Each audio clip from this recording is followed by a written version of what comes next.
Bonjour à tous et à toutes. Aujourd'hui, je vais vous parler d'une femme qui a contribué à la création du métier d'assistante sociale. Marie-Hélène Richmond est née le 5 août 1861 à Belleville dans l'Illinois. Elle est née pendant la guerre de Sécession, cette guerre civile aux États-Unis qui oppose d'un côté le nord anti-esclavagiste et de l'autre le sud esclavagiste. Après la guerre, ses parents déménagent à Baltimore, dans le Maryland. Successivement, alors qu'elle est très jeune, les deux parents de Marie meurent tous les deux de la tuberculose. Elle est séparée de ses demi-frères qui vont vivre avec sa belle-mère et elle se retrouve avec sa tante et sa grand-mère. Sa tante et sa grand-mère sont plutôt pauvres, mais elles sont très ouvertes. Elles lui font l'école à la maison. Marie, qui a appris à lire très jeune, est plutôt une bonne élève. Elle se passionne pour l'écrivain Charles Dickens et à l'annonce de sa mort, elle est vraiment très attristée. Sa grand-mère et sa tante invitent régulièrement des amis. Elles discutent de grands sujets sociétaux comme le droit de vote des femmes, l'antiracisme, mais aussi la cause animale. Sa grand-mère et sa tante s'intéressent au spiritisme. Le spiritisme, c'est une science occulte qui vise à mettre en communication les vivants et les morts. Le Ouija, faire tourner les tables, parler aux esprits, tout ça c'est du spiritisme. La petite Marie assiste aussi à des séances. Avec ses yeux d'enfant, elle voit bien que c'est une arnaque et elle ne comprend pas comment les adultes peuvent être si crédules. À 11 ans, elle entre pour la première fois à l'école. Au début, elle est un peu perdue, mais elle finit par s'imposer comme un leader pour les jeux et les activités. Au lycée, elle crée un club de littérature avec l'aide d'une professeure. À 17 ans, elle quitte l'école et elle part s'installer à New York chez une de ses tantes qui est employée d'une maison d'édition. Elle travaille comme secrétaire et correctrice dans cette même maison d'édition. Elle travaille parfois 12 à 14 heures par jour et elle prend en plus des cours de sténographie. Après 2 ans de travail effréné et acharné, elle attrape la malaria et elle retourne à Baltimore. Malgré les conseils d'un médecin qui lui dit qu'elle ferait mieux d'aller se reposer à la campagne et d'arrêter de travailler, elle est infatigable. Elle est d'abord embauchée chez un marchand de journaux, puis comme comptable dans une pension. À partir de ce moment-là, elle se rapproche de l'église unitarienne. L'unitarisme, c'est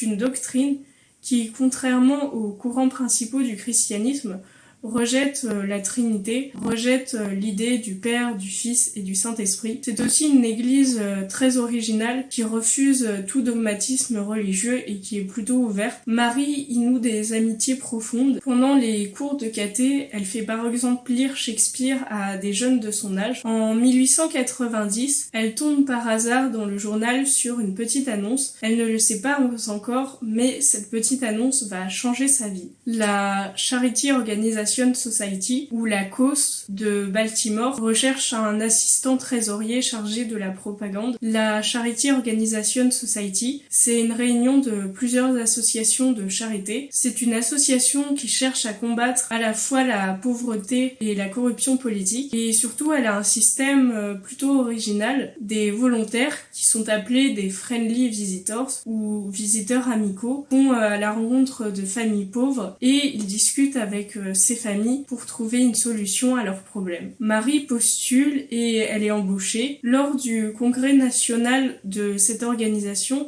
elle fait un discours très remarqué et en 1891, elle en est nommée la secrétaire générale. Malgré sa jeunesse, malgré le fait qu'elle n'ait pas fait d'études supérieures et malgré le fait qu'elle soit une femme, elle va contribuer à la formation des Friendly Visitors qu'elle reçoit chez elle. En 1899 est fondée la première école d'assistance sociale de New York, fondation à laquelle elle a contribué. Elle donne aussi des cours à l'école de philanthropie appliquée de New York et à l'université de Pennsylvanie. Parallèlement, elle prend des cours de piano.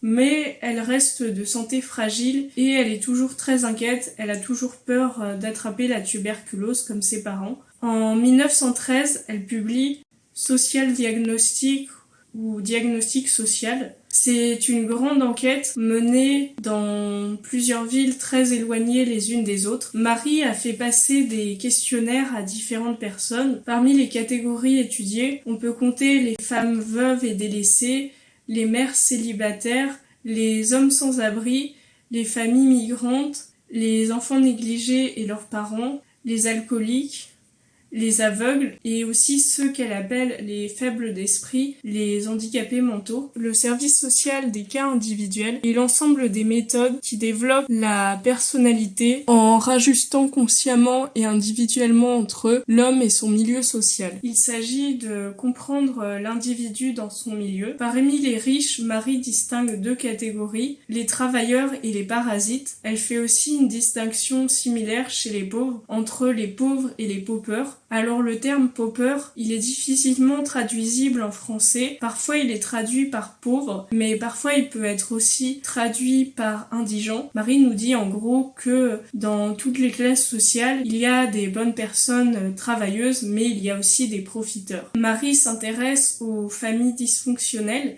Elle dit qu'il y a des simulacres de familles.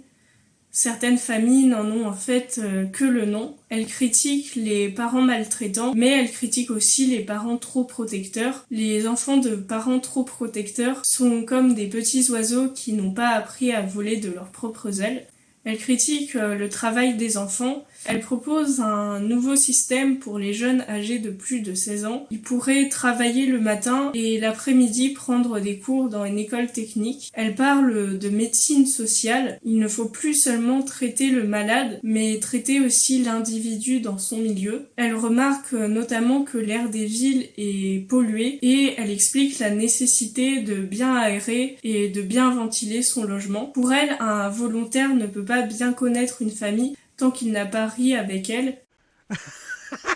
Elle conseille aux volontaires de lire des histoires aux enfants et de jouer avec eux. Parmi les loisirs, elle cite le jardinage. Il y a notamment une volontaire qui avait offert à une famille un pot de géranium alors que cette famille n'avait pas de jardin et vivait en appartement. Elle dit que l'art est universel. Elle propose des bibliothèques gratuites, des concerts gratuits, des visites de musées gratuites et des séances chez le photographe gratuites pour les plus pauvres. Elle prend position pour le travail des personnes handicapées. Pour elle, à part quelques cas extrêmes, les personnes handicapées peuvent tout à fait travailler. Elle prend notamment l'exemple des aveugles. Elle n'hésite pas non plus à modifier certains termes quand elle les trouve trop obsolètes. Sous son impulsion, la Conference of Charity and Correction devient tout simplement la Conference of Charity. Pour elle, défendre les plus pauvres, c'est aussi défendre la démocratie. La démocratie n'est pas une forme d'organisation, c'est une habitude quotidienne. Cependant, elle n'hésite pas à critiquer certaines familles immigrées traditionnelles. Elle prend l'exemple d'un père italien. Ce père ne voulait pas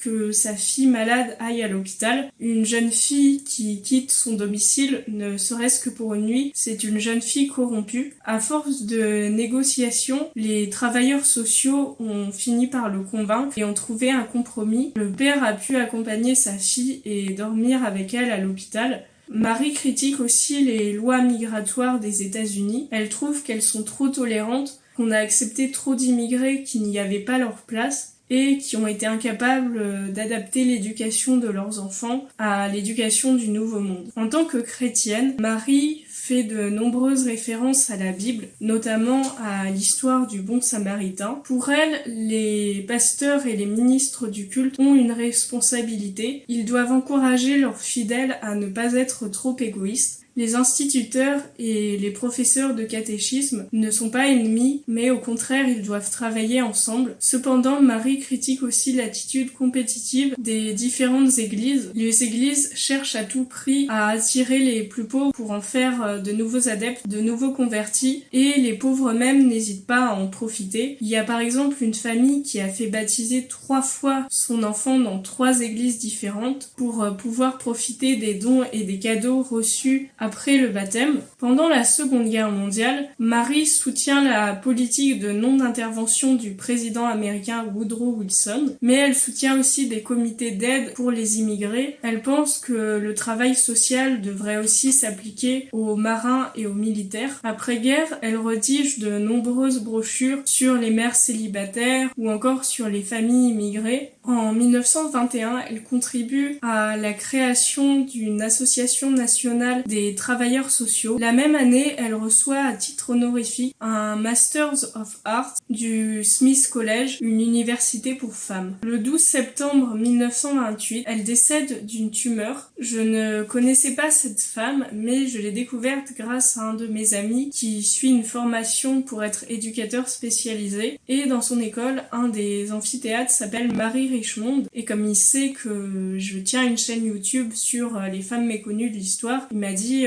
tiens, ça pourrait être un sujet de vidéo. Et Marie Richmond n'est pas très connue, mais vous pouvez voir que même si elle avait des biais propres à son époque, elle a contribué à la création d'une nouvelle profession et a changé le regard sur les populations les plus pauvres. Si cette vidéo vous a plu, n'hésitez pas à liker, à vous abonner, à partager et à très bientôt pour une prochaine vidéo.